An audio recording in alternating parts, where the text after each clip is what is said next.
ഇനി നാലാമത്തൊരു മസ്അല, ആർത്തവകാരിക്ക് മയ്യത്ത് കുളിപ്പിക്കാൻ പറ്റുമെന്നുള്ളതാണ്. അത് നമ്മൾ നേരത്തെ പറഞ്ഞതാണ്. ആർത്തവകാരിക്ക് എന്തില്ല, പ്രത്യേകിച്ച് വിലക്കൊന്നുമില്ല. മയ്യത്ത് കുളിപ്പിക്കാനും അതുപോലെ തന്നെ കഫൻ ചെയ്യാനും ഒക്കെ പറ്റും. അതിൽ വിരോധമൊന്നും ഇല്ല.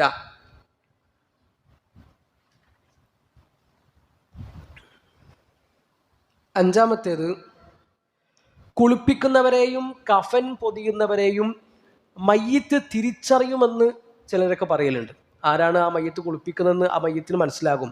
ഇതെൻ്റെ വാപ്പയാണ് ഇപ്പം എന്നെ മയ്യത്ത് കുളിപ്പിച്ചുകൊണ്ടിരിക്കുന്നത് എന്ന് ആ മയ്യത്തിന് മനസ്സിലാകും. ആരാണ് എന്നെ കഫൻ ചെയ്യുന്നത് എന്ന് എൻ്റെ മയ്യത്തിന് മനസ്സിലാകും എന്ന നിലക്ക് ആളുകൾ പറയാറുണ്ട്. ഷെയ്ഖ് ഇബ്നു ബാസ് റഹിമഹുല്ലാഹു തആല പറയാണ്, അത് ഒരു അടിസ്ഥാനവും ഇല്ലാത്തൊരു വിശ്വാസമാണ്. കാരണം അങ്ങനത്തെ ഒരു കാര്യം വിശ്വസിക്കണമെങ്കിൽ എന്ത് വേണം? തെളിവ് വേണം. തെളിവില്ലാതെ അങ്ങനത്തെ ഒരു സംഗതി വിശ്വസിക്കാൻ പറ്റൂലല്ലോ. അപ്പോൾ അങ്ങനത്തെ ഒരു സംഗതി എന്ത് ചെയ്തിട്ടില്ല, സ്ഥിരപ്പെട്ട് വന്നിട്ടില്ല. അപ്പോൾ കുളിപ്പിക്കുന്നവരെയും കഫൻ ചെയ്യുന്നവരെയും ഒക്കെ മയ്യത്ത് തിരിച്ചറിയുമെന്ന് പറയുന്നതിന് അടിസ്ഥാനമൊന്നും ഇല്ല. ആറാമത്തെ മസ്അല, മയ്യത്ത് കുളിപ്പിച്ചാൽ വുദു മുറിയോ എന്നുള്ളതാണ്. മയ്യത്ത് കുളിപ്പിച്ചു കഴിഞ്ഞാൽ ഒരാൾ നിസ്കരിക്കണമെങ്കിൽ വുദു എടുക്കേണ്ടതുണ്ടോ, അല്ലെങ്കിൽ ഖുർആൻ ഓതണമെങ്കിൽ, അല്ലെങ്കിൽ വുദു ആവശ്യമുള്ള കാര്യങ്ങൾ ചെയ്യണമെങ്കിൽ അയാൾക്ക് വുദു എടുക്കേണ്ടതുണ്ടോ എന്നുള്ളതാണ് വിഷയം. എന്താണ്, മയ്യത്ത് കുളിപ്പിച്ചാൽ വുദു മുറിയോ? എന്താണ് നിങ്ങളെ അഭിപ്രായം? മുറിയൂല എന്ന അഭിപ്രായമുള്ള ആരെങ്കിലും ഉണ്ടോ?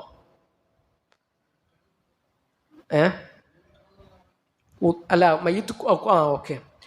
അല്ല, എന്താ വെച്ചാൽ അഭിപ്രായ വ്യത്യാസമുണ്ട്. പണ്ഡിതന്മാർക്കിടയിൽ അഭിപ്രായ വ്യത്യാസമുള്ള വിഷയമാണ് മയ്യത്ത് കുളിപ്പിച്ചാൽ വുദു മുറിയുമോ ഇല്ല എന്നുള്ളത്. അതിൽ നമ്മൾ അറിയേണ്ട ഒരു മസാല, അറിയേണ്ട ഒരു അടിസ്ഥാനം ഇതാണ്. ഒരാൾ വുദു എടുത്തു കഴിഞ്ഞാൽ അയാളുടെ വുദു മുറിഞ്ഞു എന്ന് പറയാനാണ് എന്ത് വേണ്ടത്? തെളിവ് വേണ്ടത്. ഒരാൾ വുദു എടുത്തിട്ടുണ്ട്, പിന്നെ അയാളുടെ വുദു മുറിഞ്ഞു എന്ന് പറയാനാണ് എന്ത് വേണ്ടത്? തെളിവ് വേണ്ടത്. ഒരാൾ വുദു എടുത്തു, അയാൾ മൂത്രമൊഴിച്ചു, അയാളുടെ വുദു മുറിഞ്ഞു. എന്താണ്? മൂത്രമൊഴിച്ചാൽ വുദു മുറിയുന്നുള്ളതിന് എന്തുണ്ട്? തെളിവുണ്ട്. ഒരാൾ വുദു എടുത്തു, അയാൾ ശാരീരിക ബന്ധത്തിൽ ഏർപ്പെട്ടു, അയാളുടെ വുദു മുറിയും. കാരണം വുദു മുറിയുന്നുള്ളതിന് എന്തുണ്ട്? തെളിവുണ്ട്.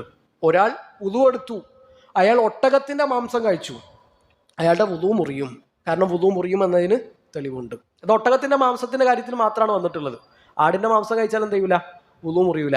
അല്ല, ബീഫും പൊറാട്ടയും കഴിച്ചാൽ വുദു മുറിയില്ല, വായ കഴുകിയാൽ മതി. അപ്പോൾ ഇതൊക്കെ എന്താണ്? തെളിവുകൊണ്ട് സ്ഥിരപ്പെട്ടതാണ്. അപ്പോൾ വുദു മുറിഞ്ഞു എന്ന് പറയാനാണ് എന്ത് വേണ്ടത്? തെളിവ് വേണ്ടത്. മയ്യത്ത് കുളിപ്പിച്ച് കഴിഞ്ഞാൽ വുദു മുറിയും എന്ന് പറയാൻ എന്തില്ല? തെളിവില്ല.